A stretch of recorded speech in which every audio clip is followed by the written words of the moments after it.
ये कहानी है दुनिया की सबसे खतरनाक जेल की, जहां से भागना मौत से भी ज्यादा मुश्किल था। सोचो, बिना कोई गलती किए तुम्हें जिंदगी भर के लिए जेल भेज दिया जाए, जहां से आज तक कोई जिंदा बाहर नहीं निकला हो। लेकिन एक आदमी था जो कह रहा था, मैं भागकर दिखाऊंगा चाहे जान चली जाए। आज की मूवी है पेपिलॉन। मूवी शुरू होती है 1931 के साल से पेरिस शहर में। वहां एक स्किलफुल चोर को दिखाया जाता है जिसका नाम है पेपिलॉन। उसकी ऐसी कमाल की स्किल थी कि किसी भी लॉकर को एक पल में खोल सकता था। उसका रोज का काम था बड़े बड़े घरों में चुपके से घुसकर महंगे ज्वेलरी चुराना, फिर बॉस के हाथ में सौंप देना। बदले में मोटी रकम मिलती थी। एक दिन एक और सक्सेसफुल चोरी के बाद पेपिलॉन अपने बॉस से मिलता है। चोरी के हीरे उसके हाथ में देता है। बॉस सिर्फ एक सवाल पूछता है, तूने कुछ अपने लिए रख लिया है क्या? पेपिलॉन आंखों में आंखें डालकर साफ साफ न कह देता है। फिर बॉस सामने लाता है एक पिटे हुए खून से लथपथ आदमी को। वो कहता है कि अगर कोई मेरे साथ झूठ बोलेगा तो उसकी यही हालत होगी। पेपिलॉन ये सीन देखकर साफ डर जाता है, लेकिन चुपचाप पैसे लेकर निकल पड़ता है। सीधा जाता है अपनी गर्लफ्रेंड नेट के पास। वहां पेपिलॉन उसे गिफ्ट करता है कुछ डायमंड ज्वेलरी। वहां वो गुप्त रूप से अपने लिए कुछ रख लिया था। दोनों साथ घूमते हैं। तभी एक आदमी नेट के नेकलेस पर नजर रखता है। कुछ समझ जाता है जैसे रात उनकी लव में गुजरती है। फ्यूचर की बातें होती हैं। नेट चाहती है कि वो शहर छोड़कर गांव में शांत जिंदगी बसाएं, लेकिन पेपिलॉन को लगता है कि वहां वो टिक नहीं पाएंगे क्योंकि गांव में पैसे कमाना मुश्किल है। अगले दिन सुबह अचानक दरवाजे पर जोर की दस्तक। पेपिलॉन दरवाजा खोलता है। सामने पुलिस की टीम। उसे मर्डर के चार्ज में अरेस्ट किया जाता है। जिस आदमी को बॉस ने पिछले दिन पीटा था वो मर चुका है। पेपिलॉन समझाने की कोशिश करता है कि मैं तो पूरी रात नेट के साथ था, लेकिन कोई उसकी बात नहीं सुनता। उसे पकड़कर ले जाते हैं। थाने में नैनेट मिलने आती है। वो जोर देकर कहती है कि मैं गवाही दूंगी, लेकिन पेपिलॉन जानता है कि ये सिस्टम उसे नहीं छोड़ेगा क्योंकि वो बुरी तरह फंस गया है। वो नेट को रोक देता है। जाने से पहले वो नेट से कहता है, तुम अपनी जिंदगी आगे बढ़ाओ, लेकिन नेट मानती नहीं, रोते रोते चली जाती है। इसके बाद पेपिलॉन की मुलाकात होती है जूलियट नाम के एक फेलो प्रिजनर से। जूलियट बताता है कि यहाँ से भागने के लिए बहुत पैसे चाहिए और पैसे का सिर्फ एक सोर्स है, लुई डेगा, एक इनोसेंट लुक वाला आदमी जिसे फेक मनी प्रिंट करने के क्राइम में पकड़ा गया है। अब सभी प्रिजनर्स को दूर फ्रेंच गयाना के पीनल कॉलोनी में भेजा जा रहा है। समुद्र के रास्ते जहाज से पेपिलॉन जानता है कि यह यात्रा आसान नहीं होगी। रात में वो डेगा से चुपके से बात करता है, मैं तुम्हारी प्रोटेक्शन दूंगा, लेकिन बदले में पैसे चाहिए। डेगा कहता है, पैसे देकर तुम्हें क्यों प्रोटेक्शन दूं? मैं गार्ड्स को दूंगा, वो मुझे प्रोटेक्ट करेंगे। वो उसे साफ मना कर देता है। लेकिन अगली रात एक भयानक घटना होती है। सब सो रहे होते हैं। तभी डेगा के पास वाले एक किलर को बेरहमी से मार दिया जाता है। बाद में पता चलता है कि वो आदमी अपने पेट में पैसे छिपाकर रखता था। इसी वजह से वो टारगेट बना। ये घटना डेगा को बुरी तरह हिला देती है। अगली सुबह वो खुद पेपिलॉन के पास आता है और पहले के प्रपोजल पर हाँ कर देता है। डील क्लियर है।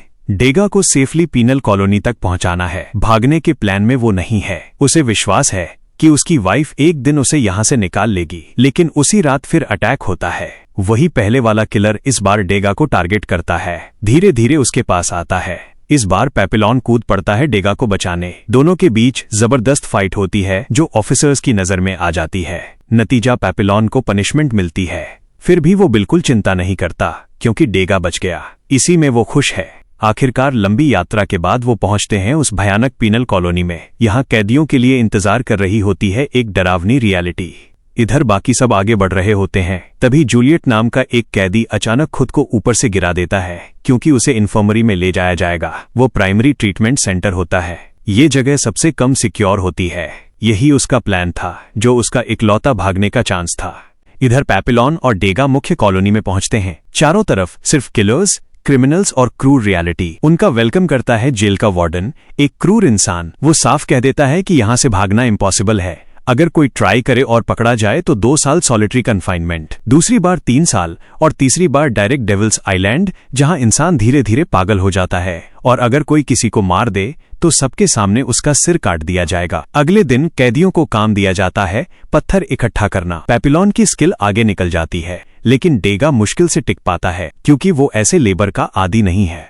इसी बीच पेपिलॉन की मुलाकात होती है एक बोटमैन से। वो उसके लिए भागने के लिए बोट मांगता है, बदले में ढेर सारे पैसे ऑफर करता है। वो आदमी राजी हो जाता है और कहता है, कल रात नदी के किनारे रहना। लेकिन प्रॉब्लम होती है। एक खूंखार कैदी जो प्लान जान लेता है वो सीधा डेगा के पास जाता है और कहता है, मुझे पैसे दो वरना खतरा। ठीक तभी पैपिलॉन फिर डेगा का प्रोटेक्टर बनकर आ जाता है। दोनों के बीच भयानक फाइट होती है और आखिर में वो कैदी हार जाता है, लेकिन खुद पैपिलॉन बुरी तरह घायल हो जाता है। इस बार डेगा पूरी तरह कन्विंस हो जाता है कि यहाँ मैं अकेला एक दिन भी नहीं टिक पाऊंगा। जब तक मेरी वाइफ मुझे निकालने का तरीका ढूंढेगी तब तक शायद मैं जिंदा न रहूं।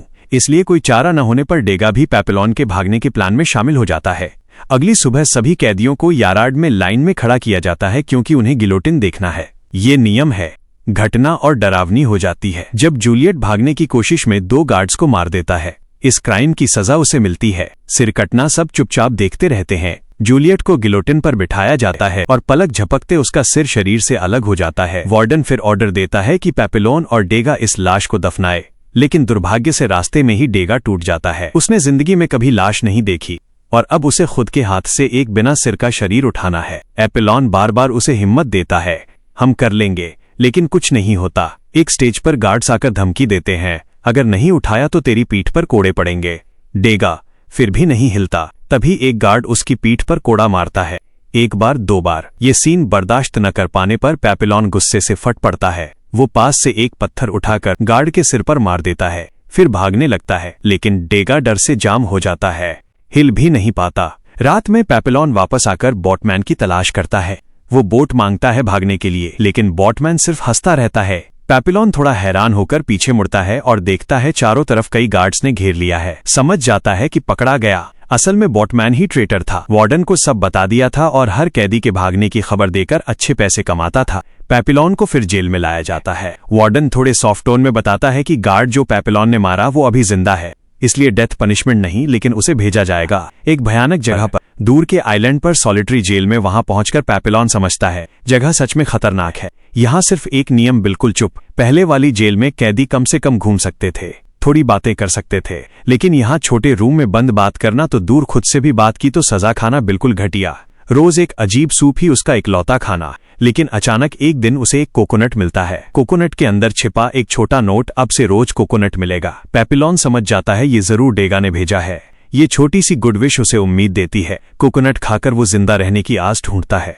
ऐसे कई हफ्ते गुजर जाते हैं, लेकिन एक दिन वार्डन सब जान लेता है। वो गुस्से से फट पड़ता है और उस गार्ड को मार देता है जो पैपिलॉन को कोकोनट देता था। फिर वार्डन डायरेक्ट पैपिलॉन से आमने सामने होता है, पूछता है कोकोनट किसने भेजे। जैसा अनुमान था, पैपिलॉन कुछ नहीं बोलता। इस साइलेंस की सजा क्रूर तरीके से आती है। वार्डन उसका पहले से कम खाना भी आधा कर देता है, जो थोड़ा था वो भी खत्म। इसके बाद 1 महीना गुजरता है। माला न्यूट्रिशन से पैपिलॉन इतना कमजोर हो जाता है कि खड़ा होना भी मुश्किल। एक दिन वार्डन फिर आता है हाथ में टेस्टी फूड लेकर। फिर वही सवाल, कोकोनट किसने भेजे। पैपिलॉन चुप रहता है। इस बार वार्डन गुस्से में फैसला करता है, बाकी टाइम तुम पूरा अंधेरे में रहोगे। फिर शुरू होता है हॉरर चैप्टर। एक रूम जहां लाइट नहीं, साथ नहीं, ठीक खाना नहीं, वो अपना खाना भी देख नहीं पाता। ये लोनलीनेस, माल न्यूट्रिशन, डार्कनेस सब मिलकर उसे मेंटली ब्रेक करना शुरू कर देते हैं। आखिर पैपिलॉन इतना कमजोर हो जाता है कि चलना भी इम्पॉसिबल। उसे डायरेक्ट हॉस्पिटल ले जाया जाता है। हॉस्पिटल में अचानक पुराने दोस्त डेगा से मुलाकात होती है। पिछले 1.5 साल में डेगा ने वार्डन का ट्रस्ट गेन किया है, इसलिए अब उसे थोड़ी सिक्योरिटी और सुविधा मिलती है। एक दिन डेगा देखता है पैपिलॉन अजीब बिहेव कर रहा है, लेकिन थोड़ी देर बाद समझ जाता है कि पैपिलॉन पागल का एक्टिंग कर रहा है, क्योंकि यही जेल वापस आने का इकलौता तरीका था। वो फिर बैठते हैं और नया भागने का प्लान बनाते हैं। इस बार सिर्फ 2 नहीं, 2 और हेल्पर्स लेंगे। पैपिलॉन चाहता है स्ट्रॉन्ग और स्मार्ट कोई, डेगा चाहता है ऐसा जो सोसाइटी से बार बार ठगा गया हो। आखिर वह चुनते हैं 2 को। सेलियर एक विशाल बॉडी वाला क्रूर कैदी और मैट्रेट एक सॉफ्ट वॉइस वाला गुस्से से भरा इंसान जिसे बार बार धमकाया जाता था। प्लान के बाद डेगा अपना सारा सेव्ड मनी सेलियर को देता है। सेलियर अपने कनेक्शन से एक बॉट अरेंज करता है, सब सेट हो जाता है। अगली रात भागेंगे जब मूवी दिखाई जाएगी। अब हम उस रात के सीन पर आते हैं। जेल में मूवी चल रही होती है, कई ऑफिसर्स मौजूद। डेगा उन्हें ड्रिंक्स सर्व कर रहा होता है। प्लान के मुताबिक डेगा शुरू करता है, चुपके से उनके ड्रिंक्स में ड्रग्स मिलाता है, फिर मुख्य गेट की चाबी चुराने के सही टाइम का इंतजार। इधर पैपिलॉन और उसके साथी अंदर बैठे डेगा का वेट कर रहे हैं। अचानक तेज बारिश शुरू हो जाती है। बारिश के साथ लाइट चली जाती है, पूरा एरिया डार्क हो जाता है। सेलियर कहता है, चलो अभी भागो, कोई और रास्ता ढूंढो। लेकिन पैपिलॉन न हिलाता है, नहीं, मैं डेगा को छोड़कर नहीं जाऊंगा। किस्मत अच्छी कि ठीक तभी डेगा चाबी लेकर आ जाता है। डार्कनेस का फायदा उठाकर वो गेट खोलते हैं और सब बाहर निकल आते हैं। भागते भागते वो एक जगह पहुंचते हैं जहां सामने कुछ नहीं। डेड एंड किनारे पहुंचने का इकलौता तरीका ऊंचाई से जंप। पैपिलॉन, सेलियर और मैटुरेट एक एक करके जंप करते हैं। सब सेफ नीचे गिरते हैं, लेकिन डेगा की बारी पर अचानक लाइट वापस आ जाती है। लाइट देखकर वो डर जाता है, गलत जंप करता है और उसका पैर टूट जाता है। अब वह खड़ा नहीं हो पाता। सेलियर फिर कहता है उसे छोड़ो चलो, लेकिन पैपिलॉन फिर साफ कहता है नहीं, मैं किसी को छोड़कर नहीं जाऊंगा। वो डेगा को कंधे पर उठाता है और मुश्किल से सबको किनारे पहुंचाता है। वहां पहले से एक छोटी बोट वेट कर रही होती है। चारों जल्दी चढ़ते हैं और डार्क समुद्र की तरफ निकल पड़ते हैं। अगली सुबह भागने के कई घंटे गुजर चुके होते हैं, लेकिन सेलियर नोटिस करता है कि वो ज्यादा दूर नहीं जा पाए। बोट बहुत छोटी है, 4 लोगों का वजन नहीं संभाल पा रही। ठीक तभी एक बड़ा स्टॉर्म उनकी तरफ आता दिखता है। टाइम कम है, इसलिए सेलियर पागलपन का फैसला लेता है। अचानक मैटुरेट को पानी में धक्का दे देता है। फिर डेगा की तरफ आता है, उसे भी फेंकने की कोशिश। पैपिलॉन उसे रोकने आता है। दोनों के बीच फाइट शुरू हो जाती है। फिजिकली सेलियर बड़ा और स्ट्रांग है, इसलिए वो लगभग जीत ही जाता है। पैपिलॉन मौत के मुंह में। ठीक तभी पीछे से डेगा नाइफ से सेलियर पर अटैक करता है। पैपिलॉन और डेगा मिलकर उसे बोट से पानी में फेंक देते हैं। थोड़ी देर बाद बड़ा स्टॉर्म उन्हें पूरी तरह घेर लेता है। फिर जब वो आंखें खोलते हैं तो देखते हैं वो एक अनजान आइलैंड पर है। एक लोकल कम्युनिटी ने स्टॉर्म से उन्हें रेस्क्यू किया है। पैपिलॉन घूम घूम कर जगह देखता है। तभी एक नन आकर कहती है तुम कोलंबिया में हो। वो आगे कहती है मुझे पता है तुम कौन हो, कहां से आए हो और क्या किए हो। पैपिलॉन एक्सप्लेन करने की कोशिश करता है, लेकिन नन मुस्कुराकर कहती है तुम यहाँ सेफ हो अगर तुम अपने पापों के लिए पछतावा करते हो। उस शाम पैपिलॉन अपने बेस्ट फ्रेंड से मिलता है। कहता है अब टाइम है यहाँ से निकलने का, लेकिन डेगा साफ मना कर देता है हमारा कॉन्ट्रैक्ट खत्म। वो अब भागना नहीं चाहता, थक गया है और अब शांति से एक जगह रहना चाहता है हमेशा के लिए। पैपिलॉन अकेला जगह छोड़ने का फैसला करता है, लेकिन जब वो बोट के पास पहुंचता है तो कई ऑफिसर्स आते दिखते हैं। पता चलता है वो नन जो पहले हेल्प की थी अब ट्रेडर बन गई। अथॉरिटी को उनका लोकेशन बता दिया। पैपिलॉन चिंता में डेगा के पास दौड़ता है, उसे उठाने की कोशिश करता है, लेकिन तब तक सब खत्म। ऑफिसर्स उन्हें देख लेते हैं। गोलियों की आवाज से सब थम जाता है। मैट्रेट गोली लगने से मर जाता है। पैपिलॉन और डेगा को फिर पकड़ लिया जाता है। फिर जेल में वापस लाया जाता है। टाइम गुजरता है, 5 साल बीत जाते हैं। सॉलिटरी पनिशमेंट खत्म होने पर पैपिलॉन को डेविल्स आइलैंड भेजा जाता है। वहां जाकर वो फिर डेगा को ढूंढ लेता है। पता चलता है कि ड्रिंक्स में ड्रग्स मिलाने के क्राइम में डेगा को और कड़ी सजा मिली। कोलंबिया से वापस आने पर उसे यहाँ भेज दिया गया। 5 साल बाद फिर साथ शायद दोनों बूढ़े हो गए, लेकिन दोस्ती वहीं पुरानी। एक शाम पैपिलॉन चुपचाप समुद्र किनारे खड़ा होता है। अचानक एक आइडिया दिमाग में आता है। वो डेगा के पास जाता है और कहता है सुनो, अगर हम कोकोनट से एक छोटा राफ्ट बनाएं तो वेव्स हमें आजादी की तरफ ले जाएंगी, क्योंकि करंट उल्टी दिशा में बह रहा है। लेकिन डेगा इस बार शामिल नहीं होता।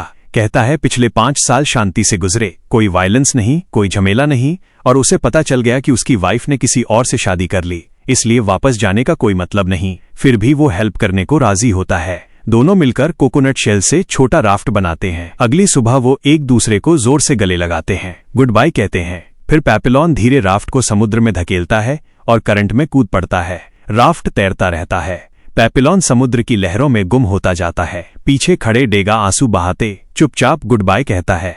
फिर स्टोरी 1967 में जाती है। पैपिलॉन तब वेनेजुएला में रहता है, क्योंकि अपने देश फ्रांस में अभी भी क्रिमिनल है। एक दिन वो एक बुक एडिटर से मिलने आता है। जेल में लिखी अपनी लाइफ की सारी स्टोरी एक डायरी में लिखी थी। अब उस डायरी से बुक पब्लिश करवाना चाहता है। फिर दिखाया जाता है उस भयानक जेल का रियल वीडियो फुटेज, जहां पैपिलॉन और डेगा कैद थे। वहां लगभग 80,000 कैदी थे।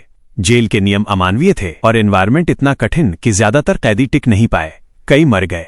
पैपिलॉन की लिखी बुक पब्लिश होने के बाद जबरदस्त हिट होती है। लगातार 21 हफ्ते फ्रांस की बेस्ट सेलिंग बुक रहती है। आज तक 1 करोड़ 30 लाख कॉपीज बिकी, 30 लैंग्वेज में ट्रांसलेट हुई। इस बुक का इम्पैक्ट इतना था कि 1970 में फ्रांस गवर्नमेंट पैपिलॉन के सारे क्राइम्स माफ कर देती है और उसे देश वापस आने की परमिशन देती है। आखिर में हम पैपिलॉन की रियल फोटो देखते हैं। उसका असली नाम था हेनरी चार्जर, लेकिन छाती पर बटरफ्लाई टैटू होने की वजह से सब उसे पैपिलॉन कहते थे। फ्रेंच में पैपिलॉन मतलब बटरफ्लाई। और यहीं खत्म होती है ये कमाल की मूवी की स्टोरी। अगर आपको कहानी अच्छी लगी हो तो सिर्फ एक लाइक करके चैनल को सब्सक्राइब कर लीजिए। मिलते हैं अगले वीडियो